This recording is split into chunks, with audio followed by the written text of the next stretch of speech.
বুদ্ধদেবের জীবনচরিতের মধ্যে সেই অংশটি তোমাদের অবশ্যই মনে আছে। তিনি কিরূপে উত্তর দক্ষিণে পূর্ব পশ্চিমে অধ ঊর্ধ্বে সর্বত্র প্রেমের চিন্তা প্রবাহ প্রেরণ করতেন, যতক্ষণ না সমুদয় জগৎ সেই মহান অনন্ত প্রেমে পূর্ণ হইয়া যাইত। যখন সেই ভাব তোমাদের মধ্যে আসবে, তখনই বুঝবে যথার্থ ব্যক্তিত্ব কাহাকে বলে। সমুদয় জগৎ তখন এক ব্যক্তি হইয়া যায়। ক্ষুদ্র ক্ষুদ্র জিনিসের প্রতি আর মন থাকে না। এই অনন্ত সুখের জন্য ক্ষুদ্র ক্ষুদ্র সুখ পরিত্যাগ করো। এই ক্ষুদ্র ক্ষুদ্র আনন্দ লইয়া তোমার লাভ কি? বাস্তবিক কিন্তু ওই ক্ষুদ্র ক্ষুদ্র সুখও তোমায় ছাড়িতে হয় না, কারণ তোমাদের মনে থাকিতে পারে পূর্বেই আমরা দেখিয়াছি সগুণ নির্গুণের অন্তর্গত। অতএব ঈশ্বর সগুণ এবং নির্গুণ দুই। মানুষ অনন্ত স্বরূপ নির্গুণ মানুষও নিজেকে সগুণ রূপে ব্যক্তিরূপে দেখিতেছেন। অনন্ত স্বরূপ আমরা যেন নিজদিগকে ক্ষুদ্র ক্ষুদ্র রূপে সীমাবদ্ধ করিয়া ফেলিয়াছি। বেদান্ত বলেন, ইহার কারণ বুঝিতে না পারিলেও এটুকু বলা যায় যে ইহা আমাদের প্রত্যক্ষ দৃষ্ট ব্যাপার, ইহা অস্বীকার করিবার উপায় নাই। আমরা আমাদের কর্ম দ্বারা নিজেদের সীমাবদ্ধ করিয়া ফেলিতেছি এবং তাহাই যেন আমাদের গলায় শিকল দিয়া আমাদিগকে বাঁধিয়া রাখিয়াছে। শৃঙ্খল ভাঙিয়া ফেলো, মুক্ত হও, নিয়মকে পদদলিত করো। মনুষ্যের প্রকৃত স্বরূপে কোনো বিধি নাই, কোনো দৈব নাই, কোনো অদিষ্ট নাই। অনন্তে কোনো বিধান বা নিয়ম থাকিবে কি রূপে? স্বাধীনতা ইহার মূল মন্ত্র, স্বাধীনতা ইহার স্বরূপ, ইহার জন্মগত অধিকার। প্রথমে মুক্ত হও, তারপর যত ইচ্ছা ক্ষুদ্র ব্যক্তিত্ব রাখিতে হয় রাখিও। তখন আমরা রঙ্গমঞ্চে অভিনেতাদের মতো অভিনয় করিব, যেমন একজন যথার্থ রাজা ভিখারির বেশে রঙ্গমঞ্চে অবতীর্ণ হইলেন। কিন্তু যে বাস্তবিক ভিক্ষুক সে রাস্তায় রাস্তায় ভ্রমণ করিতেছে। দৃশ্য উভয় তো সমান, কথাবার্তাও হয়তো এক, কিন্তু কি পার্থক্য? ভিক্ষুকের অভিনয় করিয়া একজন আনন্দ উপভোগ করিতেছেন, অন্যজন দারিদ্র্যে কষ্ট পাইতেছেন। কেন এই পার্থক্য হয়? কারণ একজন মুক্ত, অন্যজন বদ্ধ। রাজা জানেন তাহার এই দারিদ্র্য সত্য নয়, কিন্তু অভিনয়ের জন্য তিনি ইহা অবলম্বন করিয়াছেন। কিন্তু যথার্থ ভিক্ষুক জানে এটা চিরকালের অবস্থা, ইচ্ছা থাকুক বা না থাকুক তাহাকে এ দারিদ্র সহ্য করিতেই হইবে। তার পক্ষে ইহা বিধির বিধান, সুতরাং সে কষ্ট পায়। তুমি আমি যতক্ষণ না আমাদের স্বরূপ জ্ঞাত হইতেছি, ততক্ষণ আমরা ভিক্ষুক মাত্র। প্রকৃতির অন্তর্গত প্রত্যেক বস্তুই আমাদেরকে দাস করিয়া রাখিয়াছে। আমরা সমুদয় জগতে সাহায্যের জন্য চিৎকার করিয়া বেড়াইতেছি, শেষে পৌরাণিক কাল্পনিক প্রাণীদের নিকটেও সাহায্য চাইতেছি, কিন্তু এই সাহায্য কখনো পাইলাম না। তথাপি ভাবিতেছি এইবার সাহায্য পাইব, ভাবিয়া কাঁদিতেছি, চিৎকার করিতেছি, আশা করিয়া বসে আছি। এইভাবে একটা জীবন কাটিল, আবার সেই খেলা চলিতে থাকে। মুক্ত হও, অপর কাহারও নিকট কিছু আশা করিও না।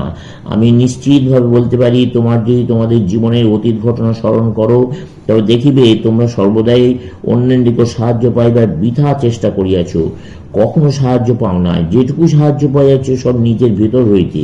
যে কাজে তুমি নিজে চেষ্টা করিয়াছ তাহারই ফল পাইয়াছ। তথাপি কি আশ্চর্য,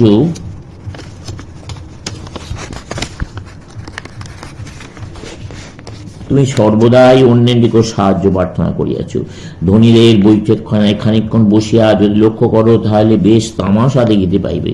দেখিবে উহা সর্বদাই পূর্ণ, কিন্তু এখন উহাতে যে দল রইয়াছে সেই দলকে আর দ্বিতীয়বার দেখিবে না। সর্বদাই তাহারা আশা করিতেছে ধনী ব্যক্তির নিকট হইতে কিছু আদায় করিবে, কিন্তু কখনোই কিছু করিতে পারিতেছে না। আমাদের জীবনও সেই রূপ, কেবল আশা করিয়াই চলিয়াছে, ইহার শেষ নাই। বেদান্ত বলেন, এই আশা ত্যাগ করো। কেন আশা করিতে যাইবে? সবই তোমার রইয়াছে। তুমি আত্মা, তুমি সম্রাট স্বরূপ, তুমি আবার কিসের আশা করিতেছ? যদি রাজা পাগল হইয়া নিজ দেশে রাজা কোথায় রাজা কোথায় বলিয়া খুঁজিয়া বেড়ান, তিনি কখনোই রাজার সন্ধান পাইবেন না, কারণ তিনি নিজেই যে রাজা। তিনি তাহার রাজ্যের প্রত্যেক গ্রাম, প্রত্যেক নগর, এমনকি প্রত্যেক গৃহ পর্যন্ত তন্ন তন্ন করিয়া দেখিতে পারেন, বিলাপ করিয়া ক্রন্দন করিতে পারেন, তবে রাজার সন্ধান পাইবেন না, কারণ তিনি নিজেই যে রাজা। আমরা এই ঈশ্বর, এই রূপ জানা এবং ঈশ্বর অন্বেষণ রূপ এই অনর্থক চেষ্টা ত্যাগ করাই বরং শ্রেয়। বেদান্ত বলেন, এই রূপে নিজদিগকে রাজা বলিয়া জানিতে পারলেই আমরা সুখী ও সন্তুষ্ট হইতে পারি। নির্বোধের মতো এইসব অন্বেষণ ছাড়িয়া দিয়া শিশুর মতো জগতে খেলা করিতে থাকো। এই রূপ অবস্থা লাভ করিতে পারলে আমাদের দৃষ্টি পরিবর্তিত হইয়া যায়। অনন্ত কারাস্বরূপ না হইয়াই জগৎ ক্রীড়াঙ্গনে পরিণত হয়, প্রতিযোগিতার ক্ষেত্রে না হইয়া ইহা ভ্রমর গুঞ্জনপূর্ণ বসন্তকালের রূপ ধারণ করে। পূর্বে যে জগৎ নরককুণ্ড বলিয়া মনে হইতেছিল, তাহাই যেন স্বর্গে পরিণত হয়। বুদ্ধের দৃষ্টিতে জগৎ এক মহা যন্ত্রণা স্থান, কিন্তু মুক্ত ব্যক্তির দৃষ্টিতে ইহাই স্বর্গ। স্বর্গ অন্যত্র নাই, এক প্রাণী সর্বত্র বিরাজিত। পুনর্জন্মাদি যাহা কিছু সব এখানেই হইয়া থাকে। দেবতা প্রভৃতি সবই এখানে, তারা মানুষেরই প্রতিরূপ। দেবতারা মানুষকে তাদের আদর্শে নির্মাণ করেন নাই, কিন্তু মানুষই দেবতা সৃষ্টি করিয়াছে। এখানে ইন্দ্র আছেন, তার চতুর্দিকে বিশ্বের দেবতারা উপবিষ্ট রহিয়াছেন। তোমরাই তোমাদের নিজেদের এক অংশকে বাইরে প্রক্ষেপ করিতেছ। তোমরাই কিন্তু মূল আসল জিনিস, তোমরাই প্রকৃত উপাস্য দেবতা। ইহাই বেদান্তের মত, এবং এই জন্যই ইহা যথার্থ কাজে লাগাইবার যোগ্য। অবশ্য আমরা যখন মুক্ত হইব, তখন উন্মত্ত হইয়া সমাজ ত্যাগ করিয়া অরণ্যে বা গুহায় মরিতে যাইব না। তুমি যেখানে ছিলে সেইখানেই থাকবে। তবে পার্থক্য হইবে এইটুকু যে তুমি সমুদয় জগতের রহস্য অবগত হইবে। পূর্ব দৃশ্য সবই আসিবে, কিন্তু উহাদের অর্থ তখন অন্যরূপ বুঝিবে। তোমরা এখনো জগতের স্বরূপ জানো না। মুক্ত হইলেই কেবল উহার স্বরূপ বোঝা যায়। সুতরাং আমরা দেখিতেছি, বিধি, দৈব বা অদৃষ্ট আমাদের প্রকৃতির অতি ক্ষুদ্র অংশ লইয়াই ব্যাপৃত। এটি কেবল আমাদের প্রকৃতির একদিক, অপরদিকে মুক্তি সর্বদা বিরাজিত। আর আমরা শিকারী কর্তৃক অনুসৃত শশকের ন্যায় মাটিতে নিজেদের মুখ লুকাইয়া নিজেদেরকে অশুভ হইতে রক্ষা করিবার চেষ্টা করিতেছি।